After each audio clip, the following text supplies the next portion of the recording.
KPCC ಅಧ್ಯಕ್ಷ ಸ್ಥಾನಕ್ಕೆ good bye ಹೇಳ್ತಾರಾ ಡಿಕೆ ಶಿವಕುಮಾರ್? ಹೀಗೊಂದು ಪ್ರಶ್ನೆ ಹುಟ್ಟೋದಕ್ಕೆ ಕಾರಣ ಕೂಡ ಇದೆ. ಕೆಪಿಸಿಸಿ ಸಾರಥ್ಯ ತೊರೆಯೋದ್ರ ಬಗ್ಗೆ ಡಿಕೆ ಶಿವಕುಮಾರ್ ಅವರೇ ಸ್ವತಃ ಸುಳಿವು ಕೊಟ್ಟಿದ್ದಾರೆ. ಹಾಗಾದ್ರೆ ಕೆಪಿಸಿಸಿ ಅಧ್ಯಕ್ಷ ಸ್ಥಾನಕ್ಕೆ ಗುಡ್ ಬೈ ಹೇಳ್ತಾರಾ ಡಿಕೆ ಶಿವಕುಮಾರ್ ಅವರು? ನಾನು ಅಧಿಕಾರದಲ್ಲಿ ಇರ್ತೀನೋ ಇರಲ್ವೋ ಗೊತ್ತಿಲ್ಲ, ಆದ್ರೆ ಬೇರೆಯವರಿಗೆ ಅವಕಾಶ ಮಾಡಿಕೊಡ್ಬೇಕು.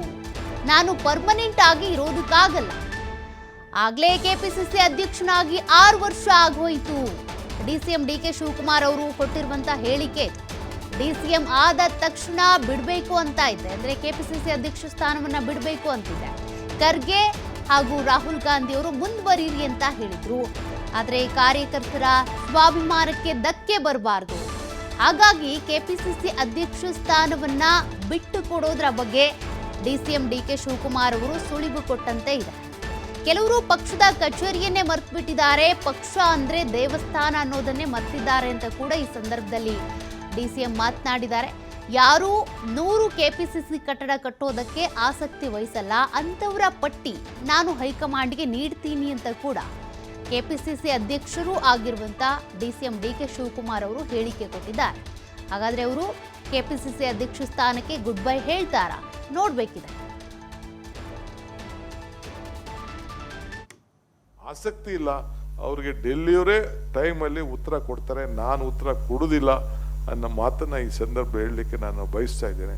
ನಾನು ಇರ್ತೀನೋ ಇಲ್ಲೋ ಅದು ಬೇರೆ ವಿಚಾರ, ಬಟ್ 100 ಕಚೇರಿ ಯಾರು ನನ್ನ ಕಾಲದಲ್ಲಿ ಮಾಡಿ ಹೋಗ್ಬೇಕು ಅನ್ನೋ ದೃಷ್ಟಿಯಿಂದ ಎಲ್ಲ ಪರ್ಮನೆಂಟಾಗಿ ಒಂದು ನಿಮಿಷ ನಾವು ಪರ್ಮನೆಂಟಾಗಿ ಇರೋಕ್ಕೆ ಆಗಲ್ಲ. I am telling you, already 5.5 ವರ್ಷ ಆಗಿದೆ. ಇನ್ನು ಮಾರ್ಚ್ ಬಂತು ಅಂದರೆ 6 ವರ್ಷ ಆಗ್ತದೆ. ಬೇರೆಯವ್ರಿಗೆ ಅವಕಾಶ ಮಾಡಿಕೊಡ್ಬೇಕು. ಬಟ್ ನಾನು ಲೀಡರ್ಶಿಪ್ಪಲ್ಲಿ ಇರ್ತೀನಿ, ತಲೆ ಕೆಡಿಸ್ಕೊಳಕ್ಕೆ ಹೋಗ್ಬೇಡಿ. Be there in the front line, ತಲೆ ಕೆಡಿಸ್ಕೊಳಕ್ಕೆ ಹೋಗ್ಬೇಡಿ. ನಾನು ಅವತ್ತೇ ನಾನು ಉಪಮುಖ್ಯಮಂತ್ರಿ ಆದ ದಿನನೇ ಬಿಡಬೇಕು ಅಂತ ಹೇಳಿದೆ. ಖರ್ಗೆ ಸಾಹೇಬರು, ರಾಹುಲ್ ಗಾಂಧಿ ಅವರು ಇರು ಡಿ ಕೆ ಸ್ವಲ್ಪ ದಿನ ಇರು ಅಂತೇಳಿ ನನ್ನನ್ನು ಇರಿಸ್ಕೊಂಡ್ರು. ಬಟ್ ಇರೋಂಥ ಸಂದರ್ಭದಲ್ಲಿ ಯಾವ ರೀತಿ ಪಕ್ಷ ಕಟ್ಟಬೇಕು ಅನ್ನೋದು ಒಂದು ಪ್ರಯತ್ನ ಮಾಡಿ ನನ್ನ ಡ್ಯೂಟಿ ನಾನು ಮಾಡಿದ್ದೀನಿ. ಈಗ ಹಿಂದೆ ಪವರ್ ಮಿನಿಸ್ಟರ್ ಆಗಿದ್ದಾಗ ಹಿಂದೆ ನಾನು ಕೋಆಪರೇಷನ್ ಮಿನಿಸ್ಟರ್ ಆಗಿದ್ದಾಗ ನಾಮಿನೇಷನ್ ಮಾಡಿದೆ. ಪವರ್ ಮಿನಿಸ್ಟರ್ ಆಗಿದ್ದಾಗ ಒಂದು ಇದಕ್ಕೆ ಸ್ಟೇಷನ್ಗೆ 6 ಜನಕ್ಕೆ ಅಂತ ಮಾಡಿದೆ. ಈಗ 5 ಗ್ಯಾರಂಟಿಗಳಿಗೆ ಸೇರಿ ಅದಕ್ಕೆ 15 ಜನ ಮಾಡಿದ್ದೀವಿ ಅಂತಂದರೆ ಇಡೀ ದೇಶದಲ್ಲೇ ಯಾವ ರಾಜ್ಯಲ್ಲೂ ಇಂಥ ತೀರ್ಮಾನ ತೆಗೆದುಕೊಂಡಿಲ್ಲ ಅನ್ನೋ ಮಾತನ್ನು ಹೇಳ್ತೀನಿ. ಸೊ ಎಲ್ಲರಿಗೂ ಚೇರ್ಸ್ ಕೊಡೋಕ್ಕಾಗದಿರ್ಬೋದು, ಎಲ್ಲರಿಗೂ ಕುರ್ಚಿ ಕೊಡೋಕ್ಕಾಗೋದು, ಅವರ ಸ್ವಾಭಿಮಾನಕ್ಕೆ ಧಕ್ಕೆ ಬರಬಾರ್ದು ಅನ್ನೋ ದೃಷ್ಟಿಯಿಂದ. ಏಕೆಂದರೆ ನೀವು ಯಾರು ಕಾರ್ಯಕರ್ತಿಲ್ಲ ಅಂದರೆ ನಾವು ಯಾರು ಮಂತ್ರಿನೂ ಆಗೋಕ್ಕಾಗಲ್ಲ, ಯಾವ ಚೀಫ್ ಮಿನಿಸ್ಟ್ರು ಆಗಲ್ಲ, ಯಾವ ಡೆಪ್ಯೂಟಿ CM ಆಗಲ್ಲ. ಸೊ ನೀವೇ ನಮ್ಮ ಪಕ್ಷದ ಆಧಾರ ಸ್ತಂಭ. ಆ ದೃಷ್ಟಿಯಿಂದ ಇವತ್ತು ನಾವೆಲ್ಲ ಸೇರಿ ಕೆಲಸ ಮಾಡ್ಕೊಂಡು ಹೋಗಿದ್ದೀವಿ.